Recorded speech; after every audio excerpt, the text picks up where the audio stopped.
Softball 605. We're here with Umpire-in-Chief for the Brandon Valley Early Bird Tournament, Chester DeYoung. Great day you guys have here going for the tournament. Weather's been good so far. Hopefully it holds out all weekend. Well, and there's a lot of teams here. How many games altogether did you have to assign officials? No idea. I just put them on a diamond. Let them go. You just put them on a diamond and let them go. Okay. So how long have you been umpiring? 40 years. Wow. Do you do both hardball and slow pitch? All I do is youth fast pitch. Just youth fast pitch. Youth fast pitch. It's more of a fun game. I enjoy it. The youth keep me young. Yeah, it's fun being around them, isn't it? Yes, very much. So as the UIC, do you do a lot of mentoring with younger umpires? I consider that my #1 responsibility. I mean, we're so short of experienced umpires. The average age of the umpire is over 50. Mm-hmm. So to get the crop replaced, I get to have fun training these younger umpires so that hopefully someday they can take over for me.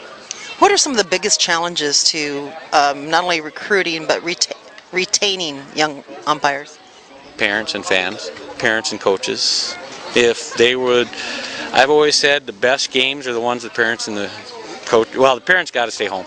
You got to have the coaches there. The coaches spend a lot of time supporting, mentoring, getting the kids to the point where they're for sportsmanship, playing a good game. I don't have a problem with 99% of the coaches out there. They do a great job. But it's the parents that actually ruin the game for the kids. And it seems to be that way in any sport, that there's a deterrent to young officials coming in to help out in any sport because fans tend to really give them a hard time. It doesn't matter where you're at. I've experienced it in boys and girls tri-state in the city of Sioux Falls. Here, I was involved with ball in Des Moines, Iowa for a few years. Similar situation. I mean, this game is a sport. It's a recreational activity. It can be very serious. Girls can go a long way with it. The boys can go a long way playing baseball. But still what it amounts to is let the kids play, let the coaches coach, and sit back, cheer your team on. Don't worry about the rest of it. You know, it's going to play out. It's just a game. They're not going to make $1 million doing this. And the umpires are doing the best that they can, and we have to acknowledge that they're still human too, right? Yes, and you know, I try. The UIC's duty is to put the best blend of umpires together for any game that they possibly can, and try and mix them up. So you're not always with the same umpire, so you get different traits, and how they blend is not always exactly how you want them to. And some of the newer umpires, they just struggle, and that's where you got to put an older umpire with them to mentor them, and that's what we try and do here. Yeah. Now, how many umpires altogether, different umpires, do you have working this weekend?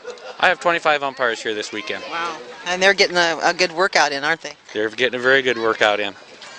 So, now, if there's someone out there that's considering being an umpire, or a parent that might watch this and thinks that their son or daughter might be a decent umpire, what would you suggest that they do? First thing would be to contact the UIC for one of the local leagues. You've got the east side of Sioux Falls, you've got the west side, and then you've also got Brandon. Visit with the UIC, and we'll try and get some games scheduled for training. Each side of town has their own training routines and stuff, but we've actually held an umpire clinic for all the umpires already this year. It's a one-day clinic.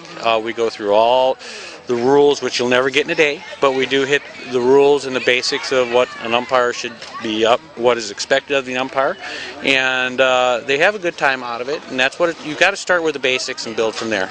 And you don't have to have played softball to be a good official, do you? No, you do not.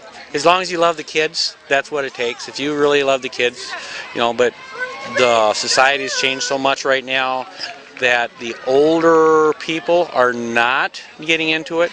So we've had to start this program where we're using youth umpires, and youth umpires get, the adults like to say, well, I'm bigger in their own mind, I can push them around, and that's what's really causing a lot of problems. But I've seen them try and push adult umpires around too. Just adult umpires can deal with it better than the youth can. It would seem to me, though, that for a young person who's thinking about being an umpire, that would be a really, in any sport, it would be a great way to learn how to handle adversity from a crowd and to stand by your standards. The rules of the game are the standards. All you have to do is uphold those. That's true. And I actually talk to all my umpires about when you do apply for a job later on, make sure you put down that you were a league umpire on your job resume, because there's so many facets of the game that an employer is currently looking for that I've hired umpires myself. I know which umpires I want to hire. I hire them, and they come looking for me for work. So it is a very good application process. All right. Well, I know you've got a lot of other duties here. Really appreciate you taking some time with us at Softball 605, Chester, and hope you keep us posted on what's happening with umpires. Will do. Thank you. Thanks.